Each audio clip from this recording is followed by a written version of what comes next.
everyone, welcome to the Valor Voice. My name is Ben Pitts and I'm the CEO at Valor Technical Cleaning. I joined Valor actually this year, just excited about the essential service that Valor provides to families that have suffered traumatic events throughout the country. And I joined because it's such an essential service, and I'm so excited to partner with folks like Jeremy Reese. Jeremy is our guest today. Jeremy is the elected coroner, the coroner for Columbia County, Pennsylvania. Jeremy was first elected into his position into office in 2016, served in that capacity since then. Previously served for 3 years as a deputy coroner, performing death investigations, determining cause and manner of death in Columbia County, Pennsylvania. And Jeremy has over 20 years, about 25 years of experience at this point in public safety, emergency management services, fire, as well as disaster recovery. So without further ado, welcome Jeremy Reese to the Valor Voice. Thanks for joining us. Hey, good morning, Ben. Thanks for having me. Yeah, I appreciate you joining. So we're just going to jump right in, Jeremy. I think you have a lot of really interesting things to talk about. I would love to start. Could you just tell us a little bit briefly about Columbia County, kind of where it's located, the size and scale of the operation that you run for the county? Yeah, so in the overall perspective, Columbia County is a smaller county. Pennsylvania has classes of counties from first, which is cities like Philadelphia, and second, Pittsburgh, etc., through eighth. We're a sixth-class county. Our population is about 67,000 people. We do have a lot of seasonal people with hunting cabins and summer tourism, etc. But we're located right along Interstate 80 in central Pennsylvania. I know last week, this area had a lot of media attention because the Little League World Series was in Williamsport, which was about 30 minutes northwest of us. We're about an hour west Wilkes-Barre, Scranton, that metro area, and 2.5 hours northwest, of the Philadelphia area, and about an hour and a half west of State College. So we're about right in the middle of the state in a great location. Awesome. Yeah, I think I was telling you before that I've driven through it many times on Interstate 80. Thanks for sharing that. I actually want to jump right into something I think is pretty interesting, and that's your experience in mass casualty training. And I know you all did something pretty interesting recently around that. Could you just talk about the mass casualty training that you ran, and actually start with how you got involved in that? I'd love to know how you got involved in the mass casualty piece, and then just talk about the training a little bit. Yeah, so I've always, there's some people in public safety, especially the fire departments, they like going inside house fires. As firefighters, they like to do vehicle rescue. I've always had a knack or an interest in the incident command and planning side of it. Thus, I've made a career out of that. Prior to the pandemic, the State Coroners Association was trying to do a mass fatality exercise, and we've done several before. The State Coroners Association, Pennsylvania, which I'm a vice president of, has a mass fatality team. And typically we've partnered with other first responders, fire, EMS, police on a large exercise. And it's kind of like, they capture the bad guy, they take all the live patients to hospitals, they put the fire out, and then it's time for the coroner's fatality team to practice, and everybody's pretty much exercised out. We don't really get to test our objectives of things that we need to do should there be an unfortunate circumstance of a mass fatality. And I said to a couple of my partners on that committee, we really need to have our own specific exercise because our needs and objectives are so specific to us. Mm-hmm. So we had planned this exercise just prior to the pandemic and had to cancel it, of course, like everything else. So in April of this year, we put it back on the table. We used the fairgrounds here in Columbia County. We brought about 50 coroners in from all across the Commonwealth, including members of our mass fatality team. We have 4 refrigerated trailers. We also have 4 mass fatality trailers. The mass fatality trailers have autopsy tables, etc., x-ray machines, capable of processing about 180 decedents. Mm. So we brought some of that equipment in. We did a simulated scene of a plane crash event. And we took it right from the beginning, from the activation of the team, walking through those communication steps, to team response, arriving at the location, getting briefed, processing that scene, and then the other side of it, opening up a family assistance center in collaboration with Red Cross partners and county emergency management agencies And as loved ones come in to try to find or as families come in to try to find their loved ones, taking information from them and matching that ante-mortem information, as we call it, up with post-mortem information collected at the scene. The exercise was a success. It was very well received. We got to exercise a number of coroner mass fatality specific objectives. Valor was a terrific partner for that.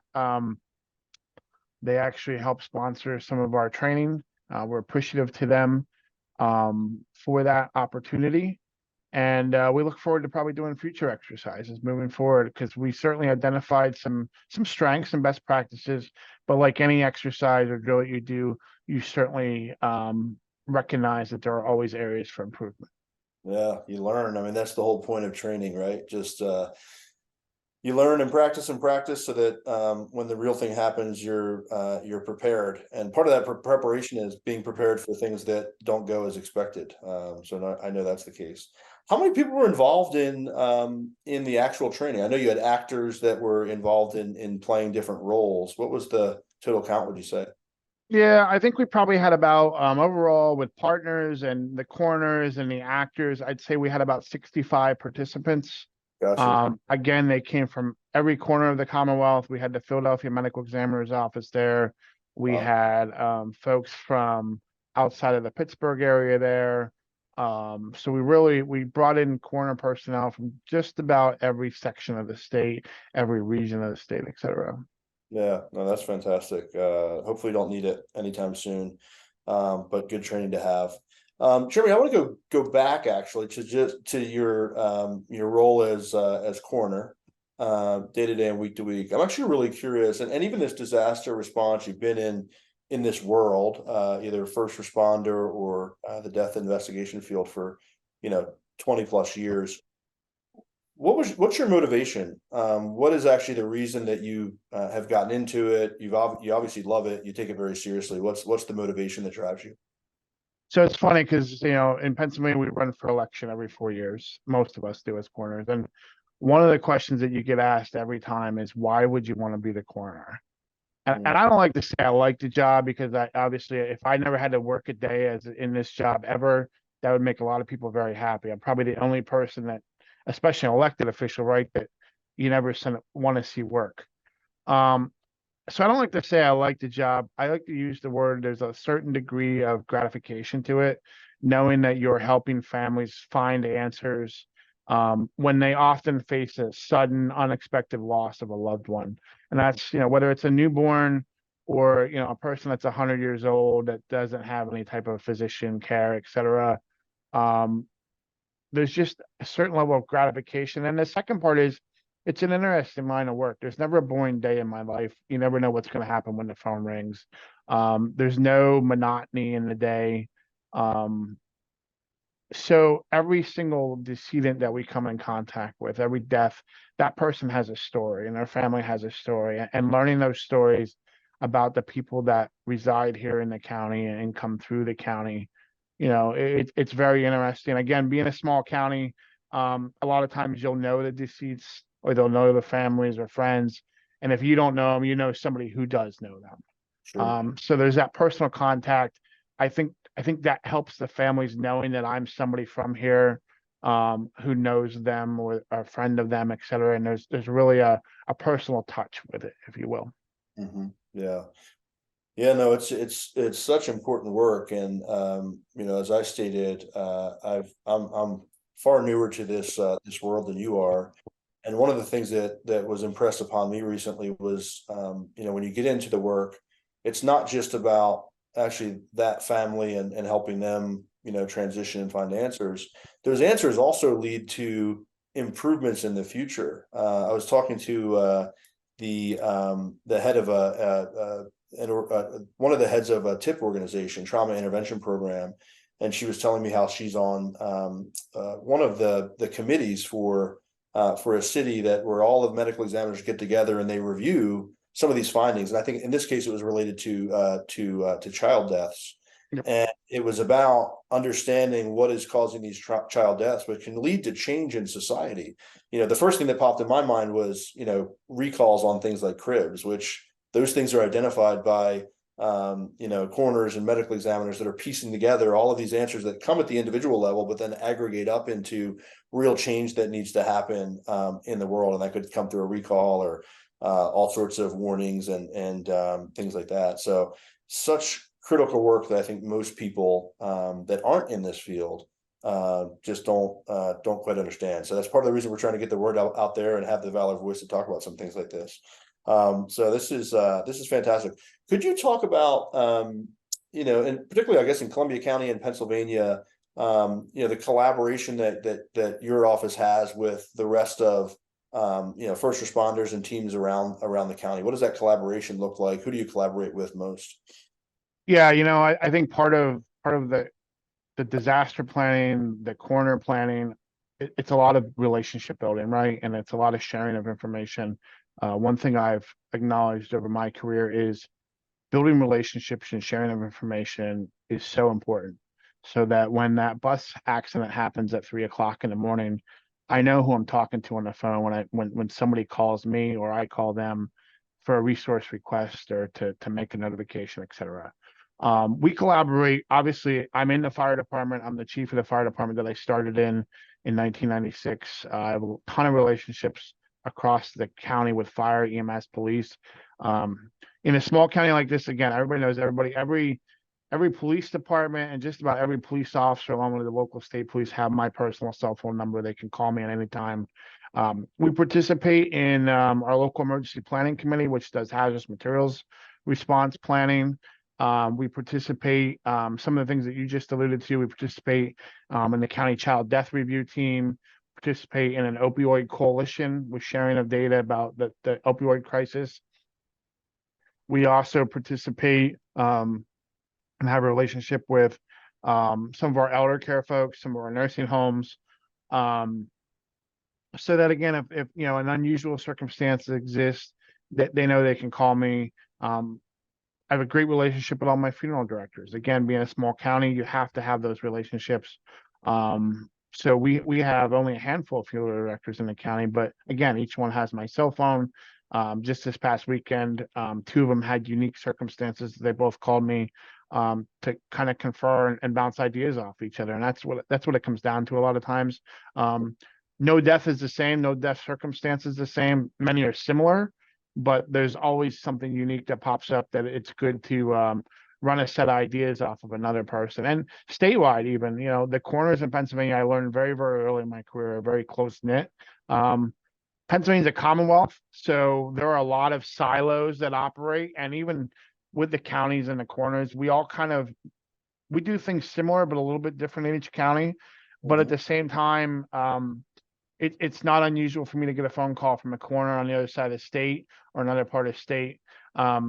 Again, to just run a situation by another person, another set of ears, and what do you think you would do here? What do you think we should do? And the coroners in Pennsylvania are very, very good about that. They work very, very well together.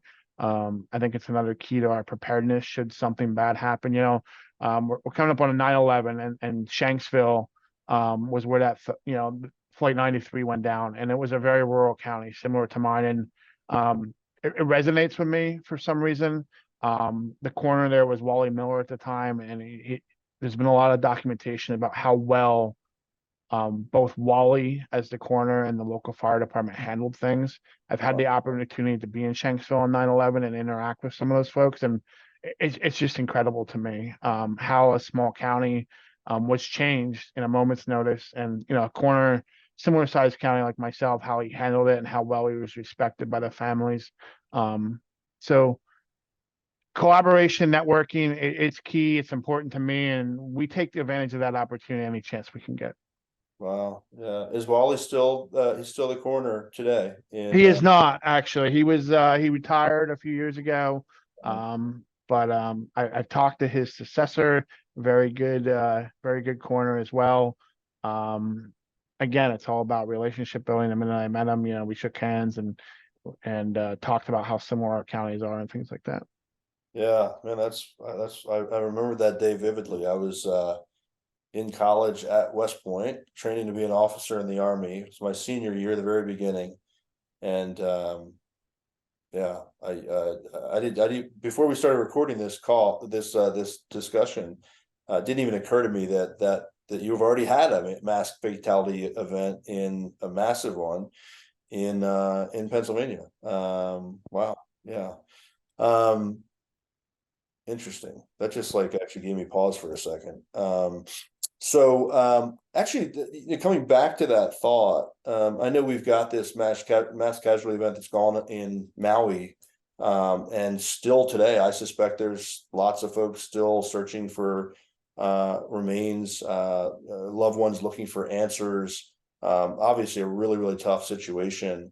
I'm just curious to get your thoughts on that event. I'm sure, just given the field you're in, you've at least followed it to some extent. Uh, what do you what do you think it's like for those folks that are responding to that? I suspect there might even be folks that have come from outside of Hawaii to go help, but I'm not sure if you're aware of what's going on there. But I'd love to hear your thoughts on that. Yeah, again, in the first responder world, whether you're a firefighter or coroner, EMS, your day changes at a moment's notice, and you're prepared for that at any time. But you're not prepared for what happened in Maui, I don't think, right? And it's sort of surreal, I'm sure, still for the folks there. And our thoughts are certainly with not only the victims and families, but the responders there, the coroners, the medical examiners, et cetera. Um, you know, I think what would be going through my mind, and what I hope is going through their mind, is, you got to work meticulously in that situation. It's not an easy scene to work. I believe there's over 100 deceased already, the last I heard, and many missing. So there's a lot of effort that goes into that. I believe federal resources for both healthcare, medical assistance teams, and I believe the federal DMORT team has activated some resources to support that as well. So then you're working with folks that you haven't worked with before. And, I think one of the keys to success, again, is communications. As these state and federal government resources arrive, the local jurisdiction has to communicate with them, and they have to communicate with the local jurisdiction. Um, in Pennsylvania, the coroner who has local jurisdiction still maintains that jurisdiction even when state and federal resources arrive. Mm. For a guy like me, that's a big lift. And, I'm sure Maui's a little bit more populated, so it's probably, I don't know if they have a full-time ME system or part-time, but regardless, their hands are full. I'm sure they've been working long shifts, so you got to worry about staff mental wellness. Yeah. We're wired a certain way in this business. But still, after seeing so much over and over, day in, day in, day in, it takes a toll. And we all cope with it differently. So I think they're probably planning for what we call in our business an extensive operational period. So again, do they have enough resources? Do they need more, et cetera? I think one of the challenges in that scene in Maui would be saying, when have we exhausted all of our search efforts, right? Looking at some of the media footage of the destruction, when have we found everything and recovered everything that we can find to bring closure to families? It'll be a hard decision, and that's a hard task. All that searching and recovery that has to go on there. Yeah. Well, yeah, tough situation. I think the world that you live in, to your point earlier, is ever changing, always difficult, oftentimes tough decisions that need to be made, obviously tougher decisions in situations like Maui. But I personally so appreciate the work that you and your team in Columbia County do, Jeremy, as well as the rest of your counterparts around the country. So pleased to be in some way associated with you and the work you do, and certainly from a Valor perspective, we look forward to continued collaboration around training and however we can help. Thank you so much for joining us. I guess I'd ask one last question. I'm just curious what your thoughts are for anyone that's thinking about, a young person thinking about going into this career. You knew you wanted to be in this world, first responder, disaster response, et cetera, at a very young age. What would you want to tell young people about the field, and why potentially why they should want to continue that calling, if you will. So I think I think it's interesting work. Like I said, there's never a dull day. There's no monotonous to it. There are long days, there are sleepless nights, there are holidays that you're going to miss with your families, but it's very rewarding at the end. You know, you'll see people 6 months, a year, 5, 6 years later, 10 years later in your career, and they'll remind you that you helped them during a time of need, and that's very rewarding. So I think that's the biggest thing I could say, one of the biggest takeaways. And you hate to put it this way, but it's job security. There's always going to be the next disaster, the next crisis. Unfortunately, that's the society we live in. So it's a stable line of work, if you will. There's always a new emerging trend or emerging threat. You know, we learned that with the pandemic, that when nobody in disaster management was prepared for that pandemic, but it changed our world. There are always other new threats with terrorism and politics and civil unrest. We're always planning for something new that's evolving in our nation and our world. So there's always some new interesting component to the job as well. And then, you know, Ben, I just want to wrap up with thanking Valor for being a terrific partner as well in Pennsylvania. You know, you guys are fairly new to the industry here in Pennsylvania, but you've certainly taken an interest in our coroners operations across PA, and truly appreciate the efforts you've taken, and, you know, offering your services to help families in their time of need and time of response, etc. Yeah, well, we're looking forward to continued partnership, looking forward to your upcoming association conference. And hopefully I'll get a chance to meet you personally, face to face, Jeremy. So Looking forward to it. And thanks again for joining the Valor Voice. So long. Thanks, Ben.